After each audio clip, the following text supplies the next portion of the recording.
అందరికీ నమస్కారం అండి. ఇప్పుడే అంటే ఇట్లు మీ ఎదవ గ్లిమ్స్ చూసా. చాలా చాలా చాలా బాగుందండి. చాలా ఫన్నీగా ఉంది.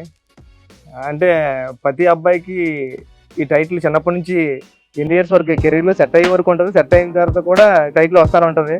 అలాంటి టైటిల్ పెట్టారు. త్రినాథ్ గారికి, హీరో త్రినాథ్ గారికి, సాహితీ గారికి ఈ సినిమా మంచి పేరు తీసుకురావాలని, బల్లారి శంకర్ గారండి మీకు, కెమెరామ్యాన్ గారికి, అందరికీ ఈ సినిమా మంచి పేరు తీసుకురావాలని, చాలా యూత్ఫుల్ ఎంటర్టైనర్గా ఉంది, చూస్తుంటే నవ్వు వస్తుంది, అంతా బాగుండాలని చాలా ఆల్ ది బెస్ట్ అండి టీం అందరికీ. All the best.